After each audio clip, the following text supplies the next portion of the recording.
Assalamualaikum warahmatullahi wabarakatuh. Halo semuanya, semoga kita diberikan kesehatan dan tetap semangat dalam belajar. Nah, pada video pembelajaran kali ini kita akan membahas tentang ukuran pemusatan data. Nah, ukuran pemusatan data ini termasuk ke dalam statistika. Nah, materi ini dipelajari di kelas 12. Nah, bagi teman-teman semua yang sedang mempelajari materi ini, mudah-mudahan video pembelajaran ini dapat memberikan manfaat atau pengetahuan dalam ukuran pemusatan data.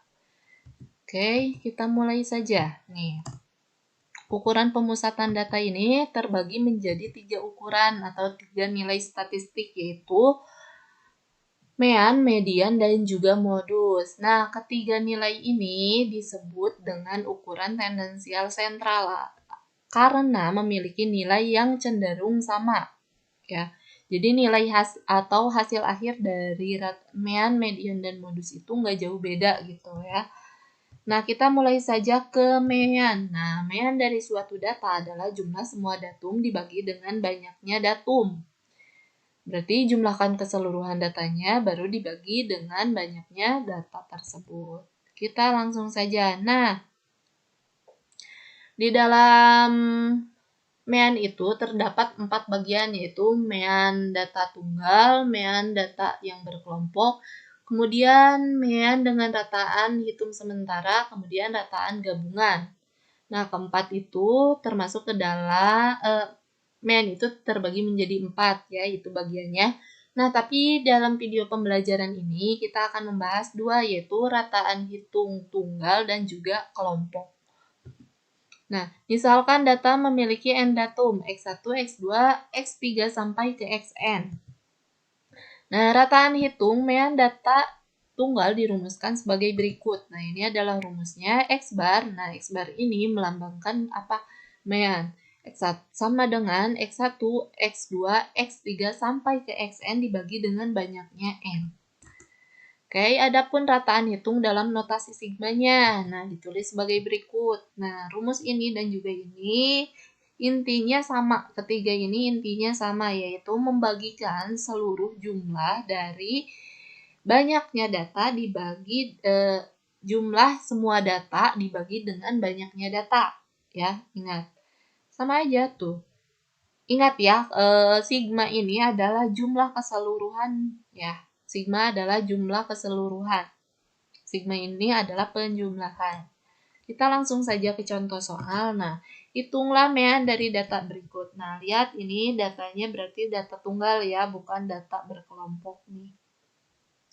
Ini datanya tunggal, kemudian kita hitung dengan rumus yang tadi, yaitu X bar sigma XI dibagi dengan N. Nah, intinya kita menjumlahkan seluruh XI ini. XI teh mana ya? Nah, XI ini adalah ini. Nih, XI ini X1, X2, X3 sampai ke Xn. Nah, Xn-nya ini. Berarti kita jumlahkan 6 ditambah 8 ditambah 7 ditambah 6 sampai ke dijumlahkan 5 juga, ini yang terakhir, dibagi dengan banyaknya data. Banyaknya data mana? Nah, hitung ini banyaknya berapa datanya. 1, 2, 3, 4, 5, 6, 7, 8, 9, 10. Ada 10. Berarti jumlah keseluruhan data ini dibagi dengan banyaknya data. Jumlahnya berapa? 66. Dibagi dengan banyaknya data adalah 10. Sama dengan 6,6. Jadi jumlah rata-rata dari data berikut adalah 6,6. Kita ke rataan hitung data yang dikelompokkan ya. Udah paham, gampang untuk mencari data yang tunggal. Nah, kalau yang data dikelompokkan ini beda dengan yang tunggal. Nah, kalau dikelompokkan ini kita, nah, rata-ratanya di sini sama dengan F1 dikali X1. Nah, F ini apa? F adalah frekuensi pertama dari data pertama nih. Ini frekuensi kedua dari data kedua. Nah, data yang dikelompokkan ini kelompok, berarti menggunakan tabel distribusi frekuensi yang kelompok. Kayak gitu ya. Nah, rataan hitung data kelompok dalam notasi sigmanya, nih rumus dalam notasi sigma seperti ini. sama aja berarti jumlah keseluruhan. Nah, jumlah keseluruhan FI dikali FI dikali XI itu sama aja dengan jumlah keseluruhan nih. FI-nya berapa, XI-nya berapa dibagi dengan jumlah keseluruhan FI. Untuk lebih memahami lagi kita langsung saja ke contoh soal ya. Nah, ini untuk keterangannya. Nah, keterangan ini. X bar adalah rataan hitung FI frekuensi kelas ke I, XI nilai tengah kelas ke I, N banyaknya kelas interval.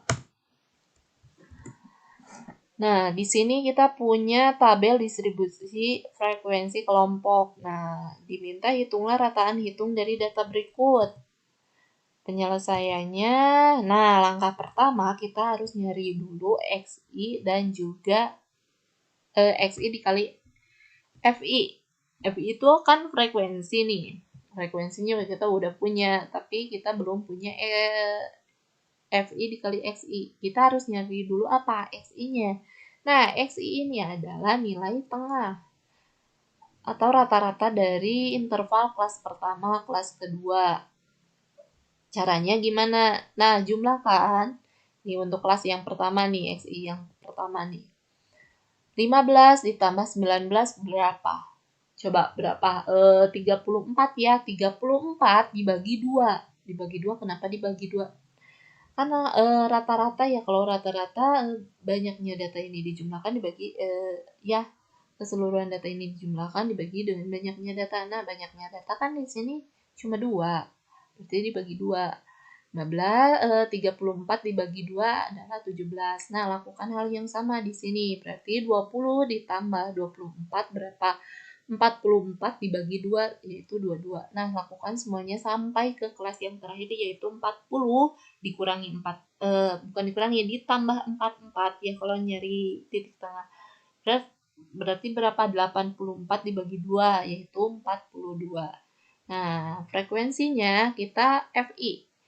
Kita harus nyari FI. FI ini adalah jumlah keseluruhannya ya. Jumlah keseluruhan dari FI ini adalah 64. Nah, ini kita jumlahkan aja frekuensinya berapa. Kemudian udah punya XI dan FI ini atau frekuensi, kita kalikan FI dikali XI, yaitu 6 dikali dengan 17 berapa? 102. Kemudian 14 dikali 22 berapa? 308. Nah, lakukan hal yang sama ke sini, dan yang terakhir 42 dikali 2 yaitu 84. Nah, kemudian kita jumlahkan keseluruhan ini. Berapa? 1798. Nah, jadi berapa X barnya atau rata-ratanya ini adalah jumlah keseluruhan FI dikali XI. Nah, kita udah punya kan jumlah keseluruhannya yaitu 1798 dibagi dengan jumlah keseluruhan dari FI. Jumlah keseluruhan FI-nya berapa? 64. Jadi 1798 dibagi 64 itu berapa? 28,09. Jadi rata-rata hitung dari data tabel distribusi frekuensi kelompok ini adalah 28,09. Kita langsung saja ke median nih. Median juga ada median tunggal dan juga kelompok. Nah, median di sini adalah suatu nilai yang membagi suatu data yang telah diurutkan dari yang terkecil ke terbesar menjadi 2 bagian sama banyak. Urutkan terlebih dahulu datum dari yang terkecil sampai terbesar ya. Ingat, kalau nyari median jangan langsung dicari titik tengahnya, tapi urutkan dulu. Nah, median ini ada tunggal dan juga kelompok. Nah, dalam tunggal juga dibagi ada yang ganjil dan juga ada yang genap. Nah, untuk yang ganjil ini rumusnya. Tapi kalau untuk yang manualnya, nih, kita akan ke manualnya aja ya. Kalau manualnya kita nih punya data ini kan. Kita langkah pertamanya apa? Urutkan dari yang terkecil sampai terbesar. Nih, ini adalah hasil diurutkan. Jumlahnya berapa? 1, 2, 3, 4, 5, 6, 7, 8, 9. Nah, 9 ini kita harus membagi 2 bagian sama banyak. Ingat, 2 bagian sama banyak. Berarti kiri dan kanannya harus banyak. Ya, banyaknya harus sama ya. Berarti ini ada 9. Nah, kita bagi 2. Nah, di sini 1, 2, 3, 4. Ini 1, 2, 3, 4. Nah, yang nyisa di tengah ini adalah mediannya. Berarti mediannya 7. Sama nggak kayak yang pakai rumus? Sama ya, hasilnya 7. Nah, tapi di sini 5 kok hasilnya. Ini 5 bukan hasilnya, tapi data yang berada di tempat kelima, urutan kelima dari sini. Berarti 1, 2, 3, 4, 5. Berarti ini kan 5 sama aja tuh. Kayak gitu. Nah, ini rumus untuk menggunakan mencari data ganjil, tapi untuk manualnya kayak gini ya, untuk lebih mempermudah. Kemudian untuk yang genap. Nah, genap. Nah, ini rumusnya. Tapi kalau untuk manualnya, nah, manualnya kita sama urutkan dari yang terkecil sampai terbesar, kemudian dibagi dengan sama banyak. Berarti, nih, ini datanya ada berapa? 1, 2, 3, 4, 5, 6, 7, 8, 9, 10. Nah, 10 kan ini. Berarti kita bagi 2. Kalau dibagi 2, 5, 5. Nggak ada mediannya. Berarti kita kurangi 1. 4, 4. Di sini 4. Di sini juga 4. Nah, nyisa kan 2.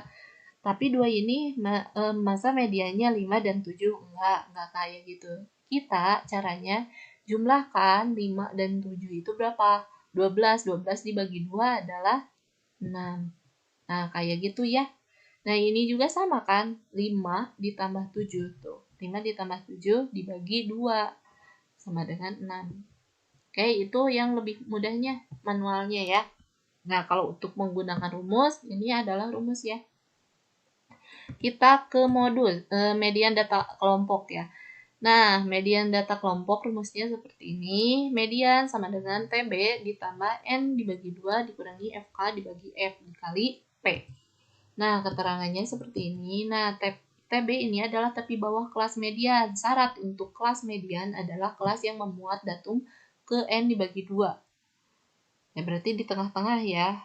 Jumlah semua frekuensi sebelum kelas median adalah FK.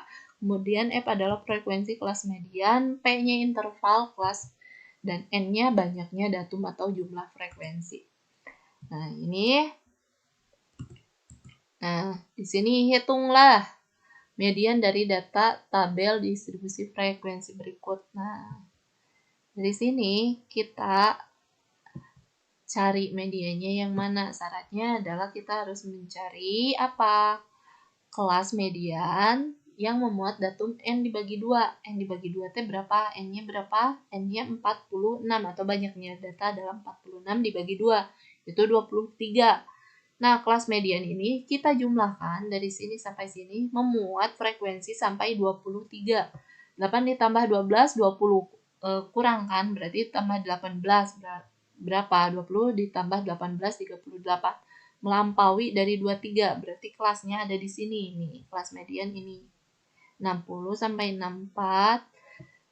Frekuensinya 18. Nah, ini kelas median. Kalau udah punya kelas median, kita cari TB atau tepi bawah kelas. Tepi bawah kelas berarti yang ini ya, 60 dikurangi 0,5, yaitu 59,5.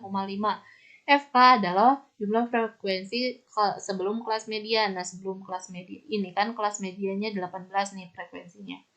Nah, sebelum kelas median tuh ini itu 8 dan juga 12. Kita jumlahkan 8 ditambah 12, 20. Kita udah punya FK-nya. Kemudian frekuensinya berapa? Frekuensi ini di sini ya frekuensi kelas median. Nah, kelas median frekuensinya berapa? 18.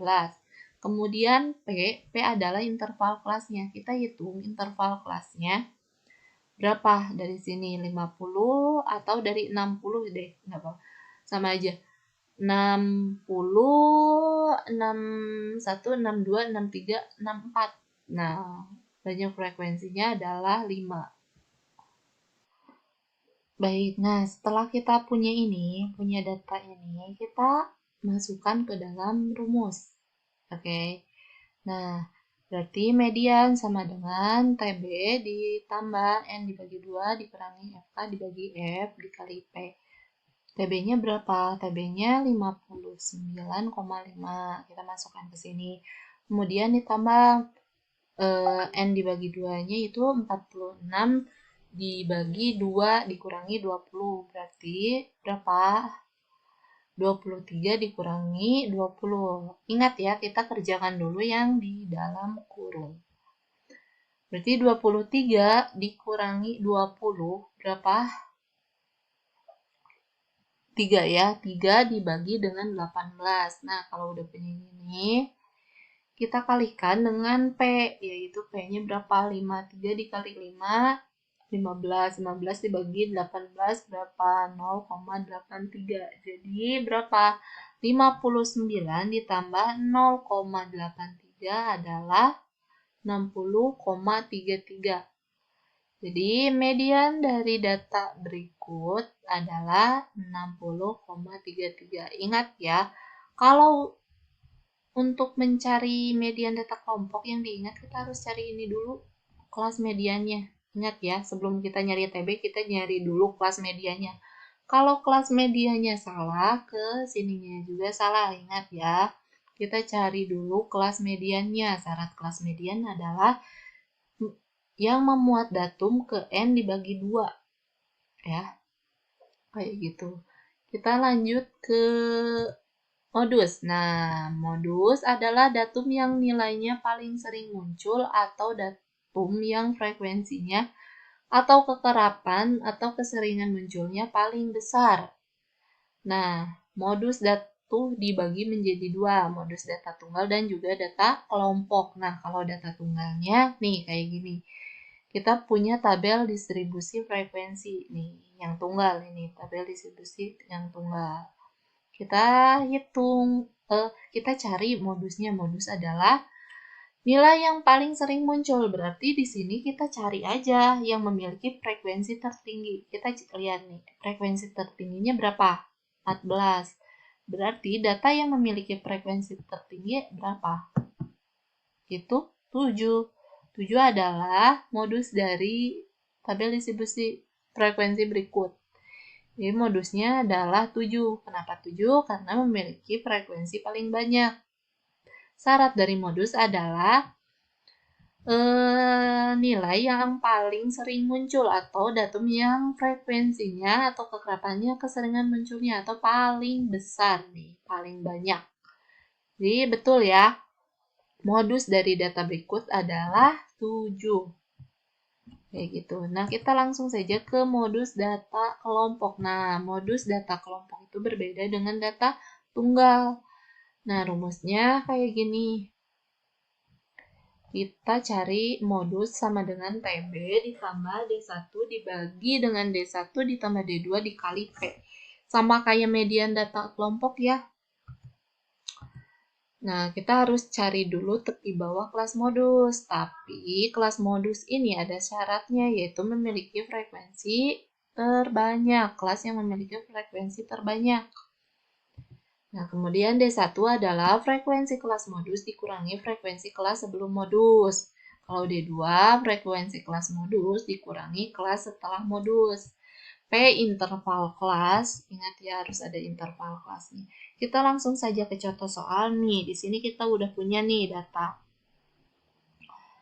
tabel distribusi frekuensi kelompok. Nah, kita harus cari apa dulu sebelum cari TB, yaitu cari kelas modus terlebih dahulu. Syarat kelas modus adalah kelas yang memiliki frekuensi paling banyak.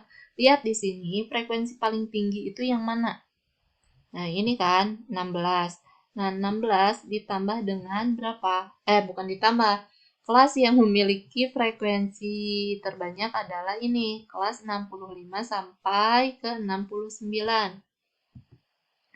Nah, ini kan 65 sampai 69. Kita cari TB-nya. TB adalah tepi bawahnya. Tepi bawah berarti dari sini ya, 65 dikurangi 0,5 yaitu 64,5. D1-nya adalah frekuensi kelas modus dikurangi kelas sebelum modus. Berarti 16 dikurangi 12 itu 4. Kemudian D2 adalah frekuensi kelas setelah kelas modus dikurangi frekuensi kelas setelah modus, yaitu 16 dikurangi 14 itu 2. Nah, untuk P-nya ini P-nya adalah apa? Interval kelasnya kita hitung aja di sini, dari mana juga bisa ya, interval kelas mah sama aja. 50, 51, 52, 53, 54. Berarti ada 5 tuh intervalnya. Kita hitung dari sini ya 50. Kita mulai dari 50 sampai 54. Jumlahnya berapa? Nah, kalau udah punya gitu, kita masukin aja ke rumus ini. Nah, ke rumus ini. Jadi modusnya berapa? TB-nya berapa? Kan TB tuh. TB-nya 64,5 ditambah berapa? 4 dibagi nah D1-nya ini adalah 4. Berarti 4, D1-nya 4 dibagi dengan D1, 4 ditambah D2. D2-nya 2 dikali dengan P. Ingat dari awal kita hitung dulu yang ada di dalam kurung. Jadi 4 ditambah 2, 6. Jadi 4 per 6. Kita kalikan 4 dikali. Sebelum dijumlahkan kita harus menyelesaikan perkalian dulu nih. 4 dikali 5 berapa? 20. 20 dibagi 6 berapa? 3,33. Nah, berarti kita jumlahkan nih. Turunkan terus 64-nya sampai menemukan nih ini. 64,5 ditambah 3,3 yaitu 67,83. Nah, jadi modus dari data tabel distribusi frekuensi kelompok berikut adalah 67,83. Nah, kayak gitu ya. Mudah ya. Syaratnya, nih langkah pertamanya kita harus cari kelas modusnya dulu. Nah, kelas modus itu adalah kelas yang memiliki frekuensi tertinggi. Kemudian ke bawahnya kita cari, mudah aja. TB adalah tepi bawah. Ingat, kalau tepi bawah itu kita cari dari batas bawahnya, batas bawah kelas modus. Dikurangi 0,5 kayak gitu. Oke, cukup sekian video pembelajaran tentang ukuran pemusatan data. Mudah-mudahan video ini dapat membantu untuk memahami apa itu ukuran pemusatan data. Ingat, ukuran pemusatan data itu terbagi menjadi 3 bagian, yaitu mean, median, dan juga modus. Nah, dari masing-masing median dan juga modus juga dibagi data kelompok dan juga data tunggal. Oke, cukup sekian. Terima kasih. Wassalamualaikum warahmatullahi wabarakatuh.